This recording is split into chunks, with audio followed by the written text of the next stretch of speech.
안녕하세요. 오늘도 사연살롱을 찾아주셔서 감사합니다. 저는 50대 중반의 여성이에요. 제 과거를 돌아보니 저도 이래저래 많은 일을 겪으면서 여기까지 왔더라고요. 저는 대학교 2학년 때까지 크게 어려움을 모르고 사랑 많은 부모님 아래서 마냥 행복하게 살았답니다.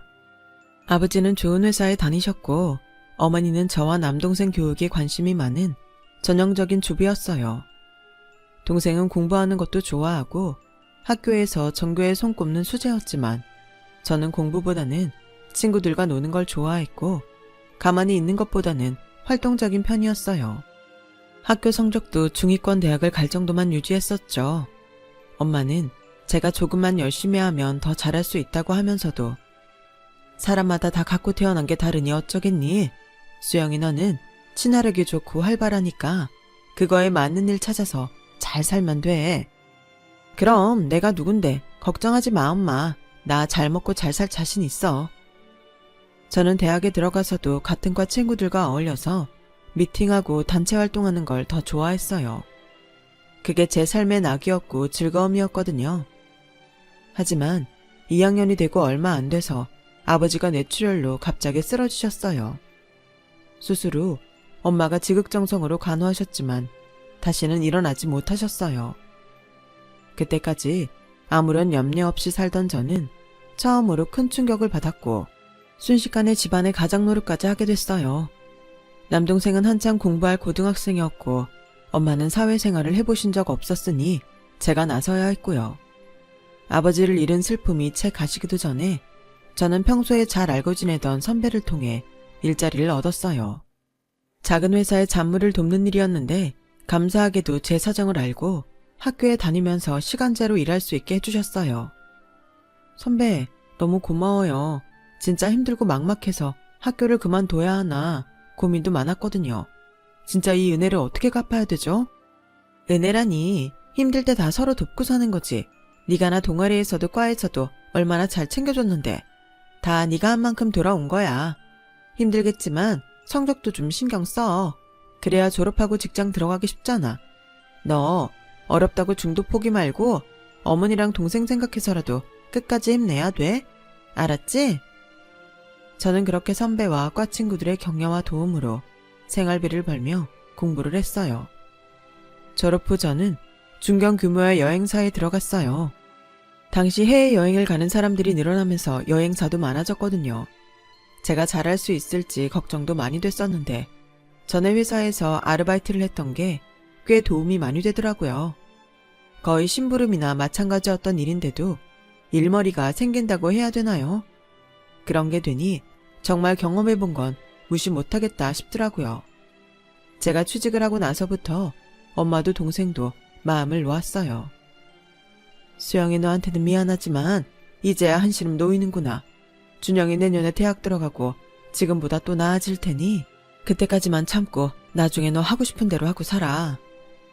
엄마, 나 지금 엄청 좋은데? 내가 이렇게 집안의 의지가 되니까 그것도 기분 좋고 지금 하는 일도 내 적성에 잘 맞아서 좋아. 엄마가 그랬잖아. 내 성격에 맞는 대로 잘 살 거라고. 나 지금 그러고 있어. 그러니까 미안하다고 하지 말고 엄마도 이제 쇼핑도 다니고 친구들도 만나고 재밌게 살아. 엄마는 아빠가 돌아가신 다음부터 저희도 모르게 마트에 나가서 아르바이트도 하시고 엄청 절약하며 사셨어요. 그러면서도 항상 저와 동생의 건강과 미래만 걱정하셨죠. 엄마의 마음을 알고 있던 저는 짠하고 속상했지만 티내지 않고 더 밝고 씩씩하게 생활했어요. 안 그러면 엄마가 또 걱정만 하실 테니까요. 회사가 제 적성에 맞는다는 건 사실이었어요. 저는 여행 상품 기획을 맡아서 전국뿐 아니라 해외도 꽤 출장을 갔고 거기서 사람들을 만나고 여기저기 다니는 게 재밌었거든요. 물론 일이니까 힘들 때도 있고 스트레스도 받았지만 제가 만든 스케줄대로 많은 사람들이 관광지에 와서 좋은 시간을 보낸다고 생각하면 그렇게 좋을 수가 없었어요. 그렇게 일에 빠져서 시간 가는 줄 모르고 지내는 사이에 동생은 대학에 들어가서 1학년 공부한 후 군대를 가게 됐고 저는 대리로 승진하게 됐어요. 김 대리는 일만 할 거야? 이제 남자 만나서 연애도 하고 결혼 준비도 슬슬 해야지. 차장님, 그런 말씀 하실 거면 남자부터 소개시켜 주고 하세요. 저는 회사 사람들이 왜 솔로로 혼자 지내냐고 제 사생활을 간섭할 때마다 기분이 좋지는 않았지만 농담처럼 잘 넘기곤 했어요. 그런데 제 나이가 30 코앞이 되자 엄마도 걱정을 하셨어요. 수영아, 너 결혼 생각이 아주 없는 건 아니지? 준영이도 조금 있으면 졸업하고 이제 우리 집 걱정 안 해도 되는데 네가 너무 일에만 매달려서 남자를 거들떠 보지도 않는 것 같아. 집 때문에 그러는 거면 이제 마음 푹 놔도 돼. 그런 거 아니 엄마. 나 진짜 지금 일이 좋아서 그래. 남자야 좋은 사람 만나면 당연히 결혼할 거야. 이제 나 집 걱정 안 하니까 그런 생각 하지 마. 라고 말은 했지만 그래도 장녀로서 책임감이 있었거든요.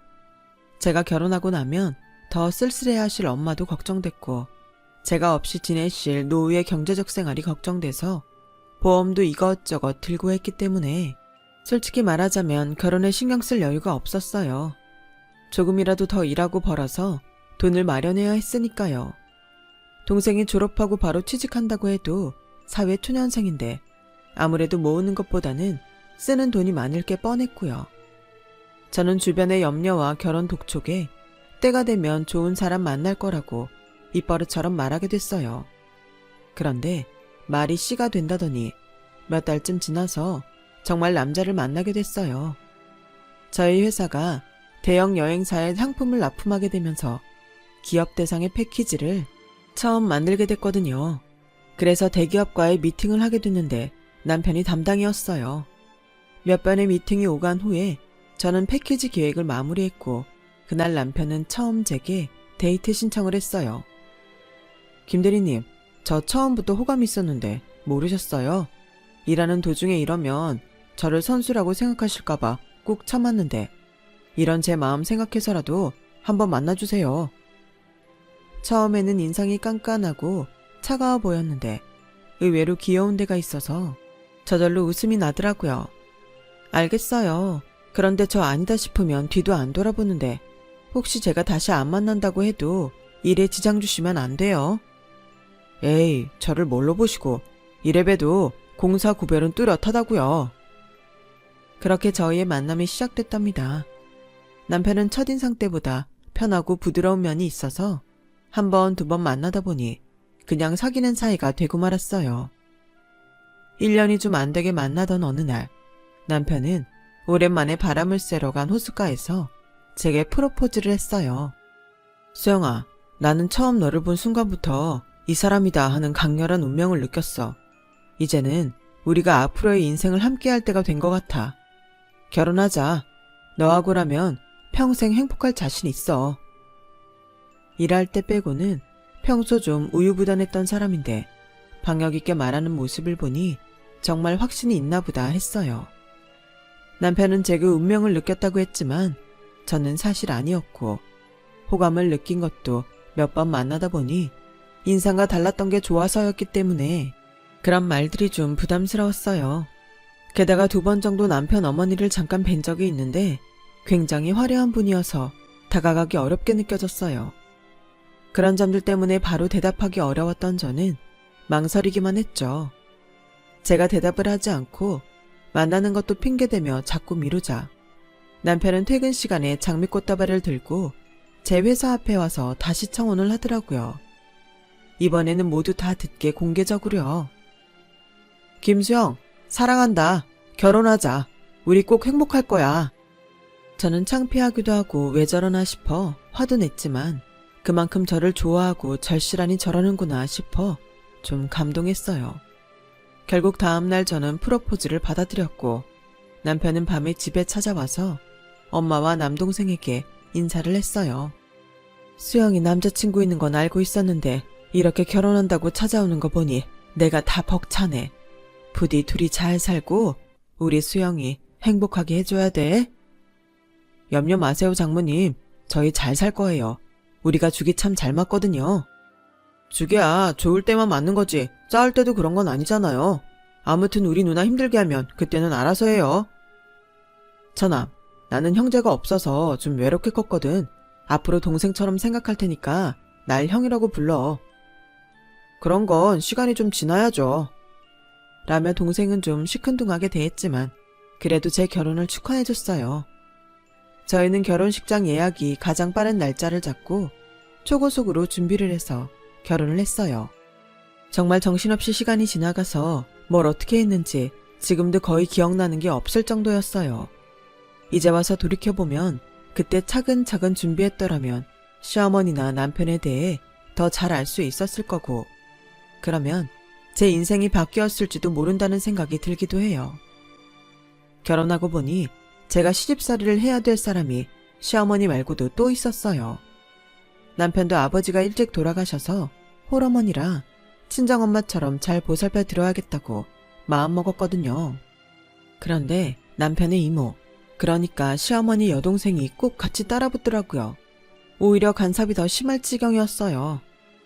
얘, 너는 눈이 어디 달렸길래 이런 그릇을 골랐니? 이거 백화점에서 파는 건 맞아?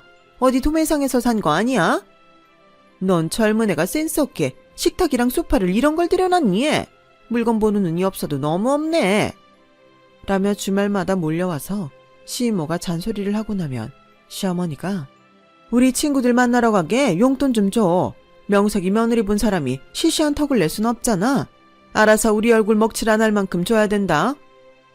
이런 식으로 한 달도 넘게 계속 저의 자존심을 짓밟으며 돈을 타갔고, 처음에는 좋게 넘어갔던 저도 결국 터지고 말았어요. 어머니 이제 그만하실 때도 되지 않았어? 우리가 용돈 드리기로 한 게 있는데 자꾸 따로 달라고 하시면 생활비에서 나갈 수밖에 없잖아. 당신은 왜 가만히 보고만 있어? 갑자기 왜 이렇게 화를 내? 깜짝 놀랐잖아. 엄마랑 이모가 관심이 좀 많긴 하셔. 내가 돈 얘기는 해볼게. 라며 제가 화낸 것만 기분 나빠하더라고요. 기가 막히긴 했지만 일단 지켜보기로 했어요. 하지만 그 후에도 시어머니와 시이모는 아무 때나 집에 들이닥쳤고 올 때마다 용돈을 타갔어요. 심지어 제 화장품 중에 새 거가 있으면 그것도 가져갔고요. 남편과는 계속 싸우게 됐어요. 엄마랑 이모를 놔둬라 어쩌라는 거야. 내가 묶어놓고 당신한테 오지 말라고 해. 그리고 당신 너무 무섭다. 원래 이런 사람인데 그동안 가면 쓴 건가? 솔직히 내가 중간에 끼어서 이게 뭔가 싶네. 이러려고 결혼한 게 아닌데. 누가 할 소린지 모르겠네. 뭐? 우리가 행복할 거라고? 잘 살 수 있다고? 이게 신혼이야. 시이모는 볼 때마다 트집 잡고 시어머니는 돈 달라고 하는데 어떤 사람이 화를 안 내? 생활비가 모자라도 돈을 드리라는 당신이 이상해. 아 몰라. 나한테 더 이상 이러지 마. 나도 힘들다니까. 정말 말이 통하지 않았어요. 결혼 한 달 만에 저는 잘못된 결정을 했다고 엄청난 후회를 하고 말았죠. 그렇다고 이혼을 하자니 선뜻 내키지 않았어요. 그때는 이혼녀 딱지가 붙는 게 두려웠거든요. 어떻게든 참고 살 생각만 하며 하루하루 버티다가 아이를 유산하고 말았어요.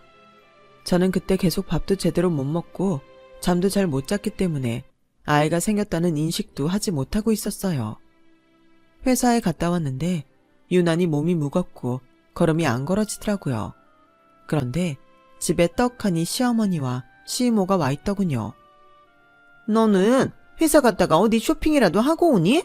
왜 이리 늦어? 일찍 다녀야지. 뭔 회사 일 지 혼자 다 하는 줄 알겠다.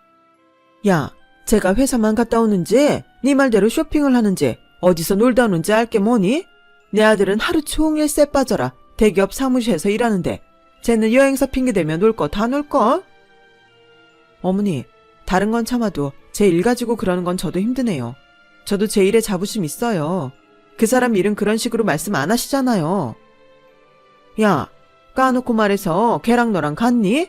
걔는 대기업에 제대로 된 사무실에서 일하는 애고 너는 막말로 이름도 없는 여행사 직원 나부랭이잖아. 풍자분 주제에 어디다 대고 내 아들하고 비교질이야. 그때는 갑자기 배가 아픈가 싶더니 말로 할 수 없는 통증이 밀려왔어요. 저는 더 이상 말도 못하고 그 자리에 쓰러져 배를 부둥켜 안고 있는데 두 사람이 제 지갑을 열고 돈을 빼가더라고요. 어머니, 저 구급차 좀 불러주세요. 야, 엄살 떨지 말고 우리 아들 오면 챙겨 먹을 거나 해. 우리 간다. 저는 결국 하혈을 하다가 혼자 119에 연락을 해서 병원 응급실에 가게 됐어요. 남편은 모든 처치가 끝나고 제가 입원실에 간 후에 병원에 왔더군요. 그런 남편을 동생이 보자마자 한 대 쳤다고 하더라고요. 당신 집안 의외로 다혈질인가 봐. 당신도 그래서 화가 많나? 어떻게 사람한테 주먹질을 할 생각을 하지? 우리 이혼하자. 제 말에 남편은 놀라서 잠시 아무 말도 못하더라고요. 아니, 아무리 화가 난다고 해도 그렇지 이혼이라는 말을 그렇게 쉽게 꺼내? 이성적으로 차분히 생각해야지. 사람이 왜 그래? 그러니까 이혼하자고. 당신 어머니나 이모가 어땠는지 생각도 안 하고 무조건 나나 우리 집안이 어쩌고 저쩌고 하는 소리도 듣기 싫고 당신이 우리 집 오지 말아라. 과한 용돈 요구하지 말아라. 그런 말도 제대로 못하는 것도 싫어. 무엇보다 이런 상태로 평생 살 자신이 없어. 내가 왜 이렇게 실려와야 했는지, 당신 어머니가 아파서 쓰러진 나를 두고 뭐라고 했는지 다 듣고도 이러는 거면 나는 희망이 없어. 당신한테 연락한 지가 언젠데 이제 와놓고 자기 맞은 것만 분한 거잖아. 그런 사람을 믿고 내가 어떻게 살아? 제 단호함에 놀란 남편은 놀라서 멍하니 보더니 저를 붙잡고 사정하더군요. 수영아, 이러지 마. 나도 엄마랑 이모가 지나친 거 알아. 근데 내가 말해도 안 되는 거 어떡해. 내가 좀 더 당신한테 신경 쓸게. 그리고 당신이 기분 나빠하는 말은 하지 않을게. 한 번만 참아. 응? 앞으로 정말 이런 일 없을 거야. 나 당신 없으면 안 돼. 잘 알잖아. 저는 그 말에 또 한 번 넘어가고 말았어요. 저렇게까지 미안하다고 사정하는데 앞으로는 잘하겠지. 그런 마음이 있었죠. 그 후 시어머니와 시이모가 좀 달라지기는 했어요. 전처럼 아무 때나 찾아와서 잔소리를 늘어놓지 않았고 용돈도 저희가 매달 계좌로 보내드리는 것만 받았어요. 친정엄마가 전보다 더 자주 저희 집에 와서 저를 챙기셨기 때문에 눈치를 보는 것도 있었죠.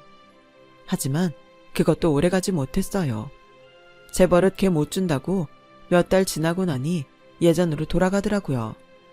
하루는 제가 미팅이 취소돼서 일찍 퇴근을 하고 집에 왔더니 주차장에 시어머니 차가 있더라고요. 엄마도 온다고 하셨기 때문에 세 분이 같이 있나 보다 하고 집에 들어갔는데 현관문이 열려있고 시어머니 목소리가 들렸어요. 하요, 늦바람이 무섭다더니 사부인 아주 정신이 나가셨네. 엄마는 얼마 전 친구분 소개로 사별한 남자분을 만나고 계셨어요. 싫다는 엄마를 저와 동생이 만나보라며 막 밀었어요.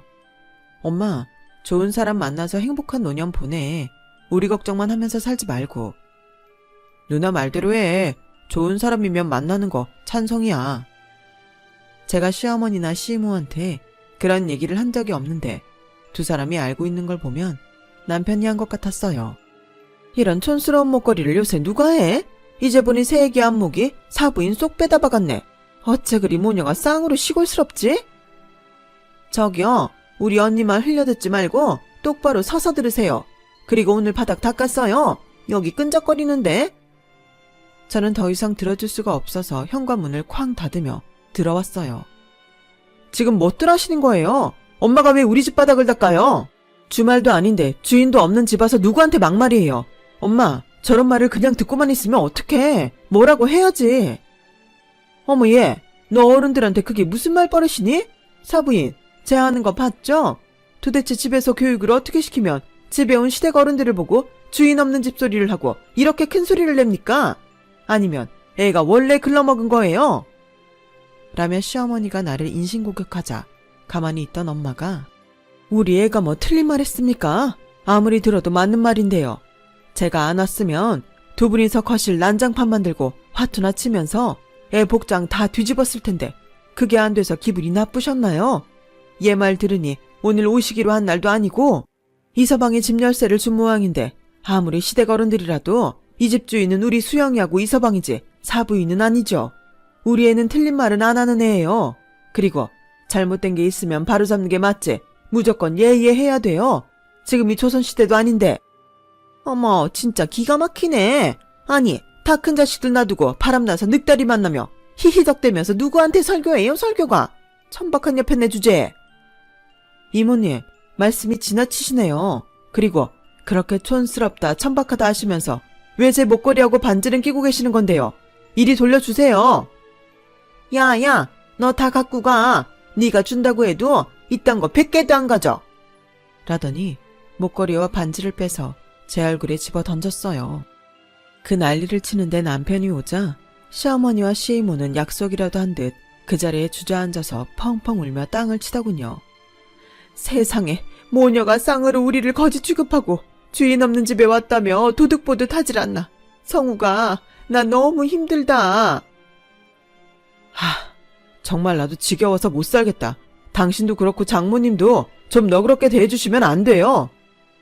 그 말에 너무 열이 받은 제가 화를 내려는데 엄마가 호통을 치셨어요.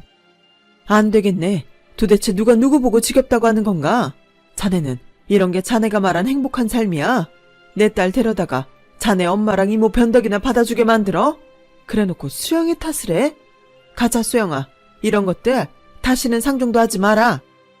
나 참 적반하장도 유분수지? 볼 것도 없는 집안 딸 받아줬다가 별 희한한 꼴을 다 본다.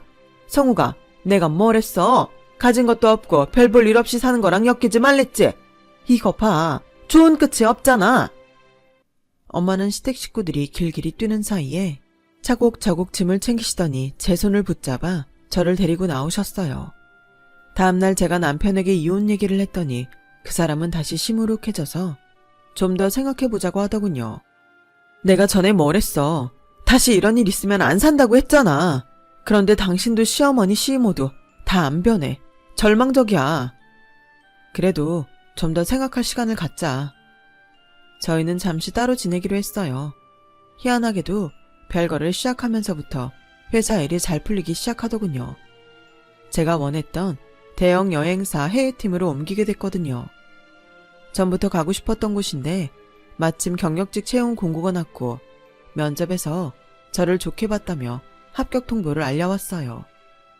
그래도 살 길이 다 열리는구나 싶어 저는 감사한 마음으로 회사를 옮기고 다시 일에 빠져서 열심히 살았어요. 제가 지난 직장에서 워낙 이런저런 일들을 많이 했던지라 크게 어려움 없이 적응했고 웬만한 일 처리도 당황하지 않고 할 수 있었어요. 회사에서도 저를 좋게 봤고 이직하고 1년이 채 안 돼서 승진을 하게 됐어요. 이제 김 차장이라고 해야겠네. 이거 이번에 직원들 가족여행 가라고 나온 거야. 제일 좋은 거 먼저 주는 거니까 앞으로도 열심히 해. 감사합니다, 대표님. 최선을 다하겠습니다. 해외여행 비행기 티켓에 최고급 호텔에서 묵을 수 있는 패키지 이용권이었어요. 저는 바빠서 제대로 쉬지도 못하는 동생한테 꼭 휴가 내라고 연락하고 엄마와 함께 여행 갈 계획을 세웠어요. 그런데 갑자기 남편한테서 연락이 오더니 만나자고 하더군요. 목소리가 어째 심각해서 무슨 일이 있나 싶어 어쩔 수 없이 만났죠. 급하게 필요해서 그러는데 돈 좀 마련해줘. 어디 맡겨놨어? 급하다고 하면 내가 돈을 줘야 돼? 우리 아직 부부잖아. 너무 이러지 말라고. 사람이 사정을 하면 좀 들어줘야지. 됐어. 난 그럴 필요를 못 느끼겠어. 그리고 말이 나왔으니까 말인데 이제 이혼하자. 나는 다시 당신하고 살 마음 없거든. 이혼이라는 말 쉽게 하지 말고 이렇게 부탁할게. 진짜 필요해서 그래. 그럼 무슨 일 때문인데 받을 수 있을지 모를 돈을 빌려달라는데 이유는 알아야 될 거 아니야. 됐다. 넌 진짜 이기적이야. 라며 남편은 끝까지 말을 안 하고 돌아갔어요. 그리고 저희 가족이 여행 가기 하루 전에 갑자기 경찰서에서 전화가 왔어요. 시어머니와 시이모가 저와 엄마를 찾는다는 거였어요. 그분들이 시어머니 시이모님은 맞는데 저희랑 지금 왕래가 없거든요. 왜 우리를 찾는지 모르겠네요. 이분들이 부동산 사기로 돈을 떼먹고 돌려주지 않아서 피해자들이 고소장하고 진정서를 접수했어요. 저희는 그런 일하고 관계 전혀 없어요. 근데 왜 저희를 찾는데요? 그쪽에서 돈을 해결해 줄 거라고 하는데요. 정말 어이가 없고 기가 막히더군요. 남편은 그 돈을 해달라고 저한테 온 거였어요. 한두 푼도 아니고 몇 억이나 사기를 쳤는데 돈을 묻지 말고 달라고 하더니 사람이 어떻게 그렇게 뻔뻔한지 모르겠더라고요. 제가 거절을 했더니 얼마 안 있어 엄마한테 전화가 걸려왔어요. 엄마가 만나는 남자분이었는데 시어머니와 시이모가 그분 이름을 댔다며 엄마한테 확인 전화를 한 거였어요. 사실 엄마가 만나는 분은 경찰서장이었거든요. 제가 그건 남편한테도 말하지 않았는데 어떻게 알고 엄마가 만나는 분 얘기까지 꺼낸 거였어요. 저는 더 이상 참을 수 없어서 두 사람이 있다는 경찰서로 갔어요. 시어머니와 시이모는 조사를 받다가 저를 보더니 벌떡 일어나서 제 두 손을 잡고 눈물을 찍어내고 쇼를 하더라고요. 아유, 우리 애기가 이렇게 왔네. 정말 고맙다, 새아가. 우리도 억울한 건 많아. 네가 그걸 알아야 돼. 네 아버지 되실 분은 같이 안 온 거야. 여기로 전화하고 해결하느라 바쁘신가? 시어머니에 이어 시애모까지 헛소리를 하는데 정말 오만 정남이가 다 떨어져 버렸어요. 저희 집안일까지 신경 쓸 여유도 있고 그렇게 심각한 게 아닌가 보네요. 형사님, 저도 이 사람들 고소하러 왔어요. 남의 집안일을 캐서 마음대로 떠벌리는 거 개인정보 위반 아닌가요? 제가 세게 나오자 두 사람은 얼굴이 파랗게 질려서 어쩔 줄 모르더군요. 이것들 봐요. 내가 왜 댁들이 사기친 돈을 갚아요? 뭐? 새아가? 우리 애기? 내가 사는 동안 그런 말 한 번이나 들어봤으면 몰라. 이제 와서 왜 친한 척이에요? 그렇게 우리 엄마 바람났다면 모욕하고 난리를 치더니 자기들 급하니까 아버지 되실 분이라고요? 지금 장난해요. 댁들이 잘못한 건 댁들이 책임지세요. 한 번만 더 전화하거나 우리 엄마랑 그분 끌어들이면 그때는 진짜 가만히 안 있을 거니까 그렇게 아세요. 시어머니와 시이모는 급했는지 제 옷자락을 붙잡고 무릎까지 꿇으면서 빌기 시작했어요. 예, 정말 미안하다. 내가 이렇게 빌게. 지나간 일 다시 곱씹어봤자 아니겠니? 다 잊고 우리 앞으로는 잘 지내보자. 한 번만 우리 도와줘. 그래, 나도 이제 더는 니네 사는 거 간섭 안 할게. 니네 시어머니가 이렇게까지 부탁하잖니. 너 아직 우리 집 며느리야. 우리 가족이잖아. 웃기시네요. 누가 누구랑 가족이에요? 미쳤어요. 저 당장 변호사 선임해서 이혼 서류 보낼 거니까 그 사람 보고도 그렇게 알고 있으라고 하세요. 알고 보니 남편은 일을 잘 못해서 회사에서 한가한 부서로 밀려났고 월급도 깎였다고 하더군요. 그래서 결혼한 사람한테 나오는 지원금을 타려고 저하고 이혼을 안 하려고 버텼던 거였어요. 게다가 제가 더 돈을 많이 버니 그걸로 생활을 하려고 했던 거였고요. 저는 몇 번이고 미안하다며 싹싹 비는 시어머니와 시이모를 형사한테 제대로 처벌해달라고 신신당부하고 돌아왔어요. 그리고 가족여행을 갔다 와서 바로 변호사를 선임해 남편한테 이혼 서류를 보냈죠. 남편은 이혼 못하겠다고 난리쳤지만 결국 소송에서 제가 이기는 바람에 더 궁지에 몰리게 됐다더라고요. 하지만 저는 그 사람이 아무리 제 앞에서 불쌍한 척을 해도 더는 아무 감정도 느낄 수 없었어요. 결혼 전 저와 사귈 때 보여준 태도와 말과는 너무도 다른 모습이었던 남편과 더는 마주치고 싶지 않았어요. 결국 시어머니와 시이모는 이전에 사기쳤던 것까지 드러나서 징역 2년이라는 비교적 생형량을 받았다고 하더군요. 남편도 회사에서 쫓겨나 다른 데 취직도 못하고 여기저기 전전하다가 지방 어디로 갔다는 소식만 들었어요. 지금은 어디서 어떻게 사는지 알지도 못하고요. 엄마는 경찰서장이셨던 그분과 재혼을 하셔서 지금은 경기도에서 행복한 노후를 보내고 계신답니다.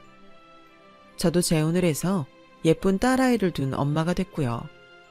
다시는 결혼 안 한다고 했는데 정말 착하고 좋은 사람을 만나서 이제야말로 평범한 결혼 생활을 하고 있어요. 제 이야기는 여기까지예요. 지금까지 들어주신 분들 모두 건강하시고 매일 행복하시길 바랄게요. 감사합니다. 여러분, 사연 댓글에 응원과 현명한 조언 부탁드려요. 좋아요와 구독은 저에게 큰 힘이 됩니다. 오늘도 좋은 일 가득하세요.